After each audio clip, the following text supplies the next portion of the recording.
Baik, selamat pagi saudara.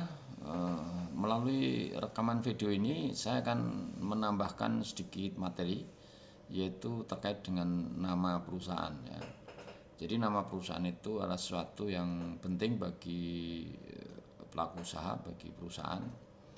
Karena nama perusahaan itu mempunyai fungsi sebagai identitas atau sebagai tanda, memberikan kepribadian terhadap suatu perusahaan yang membedakan dengan perusahaan yang lainnya. Jadi misalnya perusahaan X itu berbeda dengan perusahaan E, misalnya seperti itu.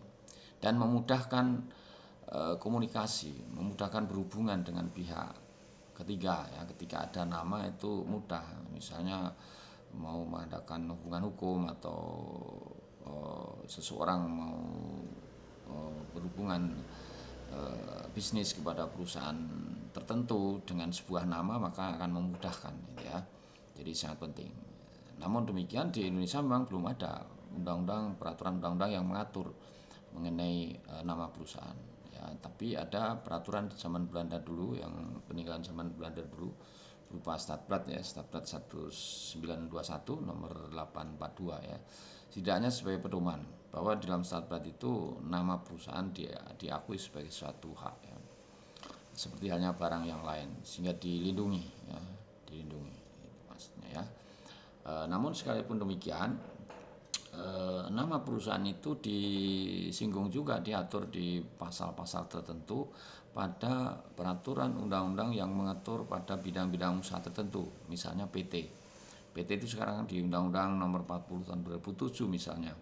Itu di sana juga diatur mengenai nama PT, bahwa tidak boleh menggunakan nama PT orang lain ya. Sehingga ketika orang mau mendirikan PT itu pertama-tama yang harus dilakukan harus sebelum membuat akta ya, itu harus pesan nama, harus minta persetujuan nama melalui Kemenkumham secara elektronik dengan sistem ya, aplikasi yang namanya Sistem Administrasi Badan Hukum (SABU) ya. Demikian pula bentuk-bentuk usaha yang lain yang bukan badan hukum seperti persekutuan ya, firma, CV, perusahaan perdata, itu semua ketika mau mendirikan ya kan harus dibuat akta ya. Sebelum dibuat akta itu pesan nama dulu, harus meminta persetujuan nama dulu melalui Kemenkumham, melalui sistem elektronik. Kalau yang badan usaha bukan badan hukum itu melalui sistem namanya Sistem Administrasi Badan Usaha (SABU) ya. Kalau badan hukum tadi Sistem Administrasi Badan Hukum (SAB) ya singkatannya ya. Jadi harus minta persetujuan ya. Kalau tidak minta persetujuan nama dulu, nanti tidak akan bisa menginput ya ketika mau mendaftarkan atau minta pengesahan ketika badan hukum ya. Kan harus pengesahan kalau badan hukum. Kalau bukan badan hukum itu didaftarkan saja ya. Yang dulu melalui pengadilan ya, di register ya. Sekarang semua melalui Kemenkumham secara elektronik online ya, melalui sistem tadi ya. Jadi diatur di beberapa peraturan perundangan yang mengatur di undang-undang tertentu di bidang-bidang usaha tertentu, termasuk yang badan usaha komersil seperti yayasan juga ya. Undang-Undang 16 2001 itu kan juga harus minta pengesahan ke Kemenkumham, juga harus buat pesan nama dulu, persetujuan nama.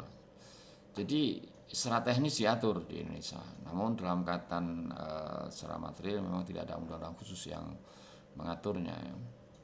Jadi itu kalau dilihat dari fungsinya ya, itu sama dengan merek ya, dengan merek, sama-sama sebagai tanda identitas. Hanya bedanya kalau nama perusahaan tadi sebagai tanda identitas perusahaan, membedakan dengan perusahaan yang lainnya. Nah, kalau merek itu sebagai tanda identitas untuk membedakan antara barang atau jasa yang satu dengan barang atau jasa yang lain yang diperdagangkan. Itu bedanya ya. Jadi sama-sama sebagai pembeda ya. Nah, kadang-kadang antara perusahaan dengan barang yang diproduksi dan yang akan diperdagangkan itu kadang sama tanda yang digunakan itu ya.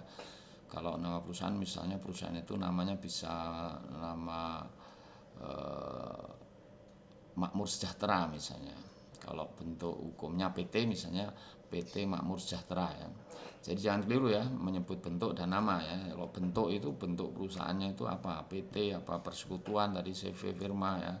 Nah, nama itu biasanya dekatkan di samping bentuk ya. Jadi misalnya kalau bentuknya itu PT namanya Makmur Sejahtera ya. Jadi PT Makmur Sejahtera.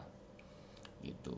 Ya ada kalanya antara nama perusahaan dengan merek itu simbol yang digunakan sama ya. Kalau merek itu bisa huruf, bisa angka, bisa warna, bisa lukisan, bisa kombinasi di antara itu, juga logo ya. Logo kemudian bahkan suara yang fungsinya membedakan tadi antara barang yang satu atau jasa yang satu dengan barang atau jasa yang lain. Itu bedanya. Kadang sama antara merek dengan nama perusahaan simbolnya itu ya. Tandanya itu yang digunakan sama. Saya contohkan misalnya kalau itu perusahaan gudang garam ya. Nama perusahaannya PT Gudang Garam ya. PT itu kan bentuknya ya. Nah, produk barangnya rokok dikasih merek Gudang Garam ya, sama ya, tapi fungsinya berbeda. Ketika itu didekatkan pada produk barangnya itu membedakan barangnya. Ketika itu sebagai nama yang dilekatkan pada samping bentuk perusahaan itu berarti itu nama perusahaan ya. Karena kadang-kadang antara nama perusahaan dengan merek yang digunakan itu berbeda sekali lagi ya. Jadi itu. Dan untuk merek memang sudah ada aturan peraturan undang-undang yang khusus mengatur ya dalam undang-undang khusus tentang merek mulai dari tahun 61 bahkan ya, dirubah tahun 92, 97, 2001, terakhir itu 2016 ya. 2016 ya. Mekanisme pendaftaran juga diatur di undang-undang merek karena merek haknya timbulnya berdasarkan pendaftaran ya, didaftarkan gitu ya. Daftarkan. Nah, untuk merek itu memang tidak diatur ya dalam undang-undang tertentu sehingga mekanisme penggunaan namanya melalui tadi pendaftaran ketika mau mendaftarkan atau mengajukan permohonan pengesahan pendiriannya itu harus pesan nama dulu, tapi itu tidak dalam arti pendaftaran sebetulnya karena maknanya adalah permintaan persetujuan penggunaan nama untuk menghindari kesamaan dengan nama yang sudah digunakan ya. Itu jadi fungsinya bukan pendaftaran. Tapi untuk pendaftarannya justru bisa dilakukan melalui mekanisme pendaftaran merek. Karena apa?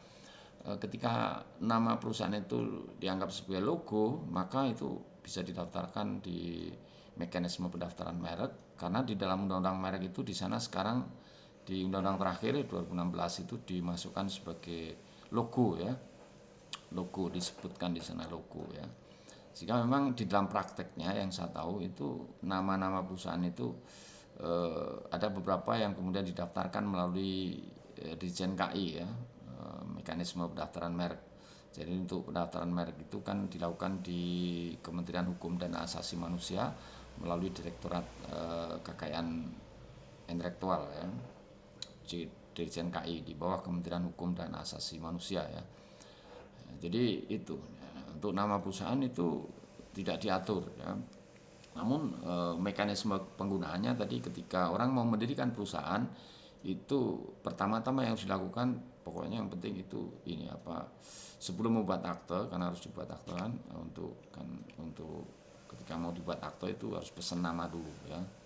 Apakah itu bentuk usaha yang badan usaha bukan badan hukum atau badan hukum karena sekarang mekanismenya semua melalui Kemenkumham secara elektronik melalui sistem tadi untuk yang badan hukum itu melalui sistem administrasi badan hukum SAP ya, sedangkan untuk dengan pengesahan ya kalau badan hukum, kalau yang badan usaha bukan badan hukum itu melalui sistem administrasi badan usaha atau SABU yang mekanisme melalui pendaftaran ya, yang dulu sebelum ada Permen Kumham ya, ini diatur di Permen nomor 17 2018 ya untuk pendaftaran badan-badan usaha yang bukan badan hukum.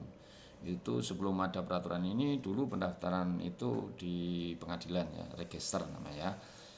Register pendaftaran itu ya, bukan pengesahan ya. Ini juga sering kadang mahasiswa keliru, bedakan antara pendaftaran dan pengesahan ya. Karena pendaftaran itu hanya register saja, tidak merubah status badan hukum ya. Artinya kalau badan usaha ya badan usaha, bukan badan hukum ya. Nah, kalau yang badan hukum itu pengesahan. Nah, pengesahan itu kan permohonan badan hukum. Sehingga nanti ada persetujuannya, ada SK-nya, SK pengesahan badan hukum ya. Karena kalau yang badan usaha bukan badan hukum itu pendaftaran, sehingga nanti karena istilahnya pendaftaran nanti hanya mendapatkan surat bukti pendaftaran, istilahnya mungkin secara umum itu disebut SKT ya, surat tanda terdaftar gitu ya, surat pendaftaran ya. Jadi itu. Jadi sekali lagi ini nama perusahaan itu adalah sesuatu hak ya yang bisa di-HI ya, dibebani hak seperti barang-barang yang lain ya, sehingga itu dilindungi ya.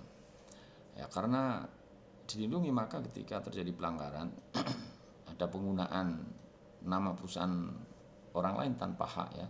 Kalau di Statplat itu disebutkan ya, barang siapa menggunakan nama milik nama perusahaan milik orang lain baik sama pada pokoknya maupun sama pada keseluruhannya, jadi mirip-mirip atau sama persis maksudnya, itu bisa melakukan upaya hukum ya, baik tadi kalau perdata ya perdata, kalau pidana ya pidana ya.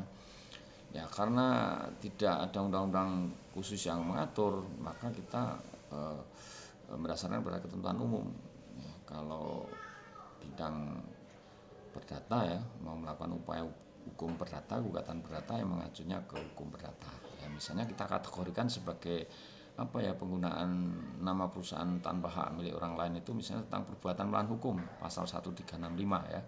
Di barang siapa melakukan perbuatan melawan hukum sehingga merugikan orang lain, maka mewajibkan orang tersebut mengganti kerugian. Jadi misalnya kalau di PMH itu perbuatan melawan hukum itu kan tidak ada 3 unsur setidaknya ya. Ada perbuatan, ada hukum yang dilanggar, ada kerugian ya. Ya penggunaan tanpa hak ya. Jadi menggunakan melakukan perbuatan menggunakan nama dan tanpa hak ya, dan merugikan ya.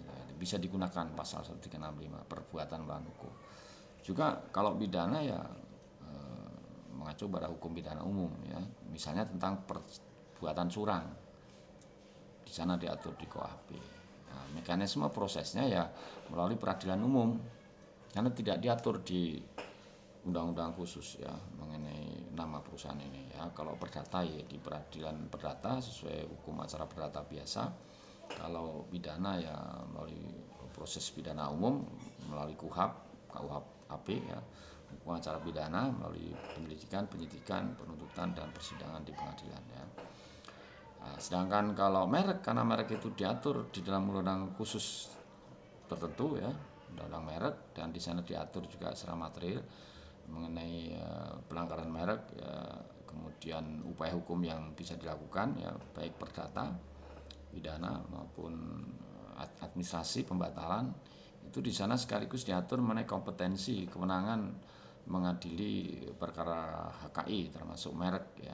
Kalau khusus perdata itu melalui peradilan niaga ya, peradilan niaga tetap di bawah lingkungan peradilan umum, pengadilan negeri.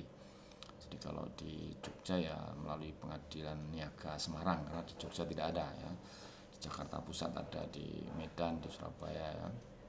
Jadi tidak semua pengadilan ada pengadilan niaganya ya. Jadi itu untuk perdata ya. Tapi untuk pidana ya melalui peradilan umum biasa, KUHP ya. Itu. Jadi dan masuk di aduan ya, harus mengadukan ya. Karena ini masuk untuk di merek itu masuk di aduan ya, tidak pidana di bidang merek, diatur secara jelas ya.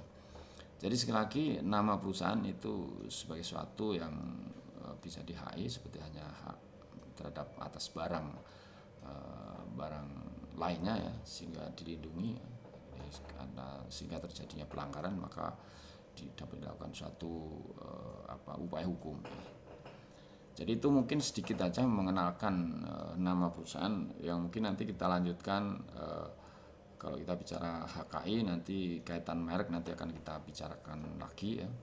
Dan karena waktunya terbatas ini, kalau rekaman video tentu tidak boleh lama-lama karena menyangkut kapasitas, nanti kalau terlalu berat susah di-upload ya. Jadi mungkin untuk kali ini hanya sekedar menambah saja, dan saya ingatkan itu tugasnya di buka ya di chat itu, kemudian dikasih tanggapan atau komentar penjelasan, terserah seperti apa.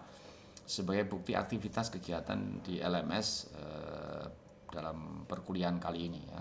Dan saya ingatkan lagi juga jangan lupa mengisi presensi. Jadi demikian, saya cukupkan sekian, sampai ketemu kuliah yang akan datang dengan metode apa yang nanti akan saya sebutkan ya. Untuk itu selamat siang dan terima kasih.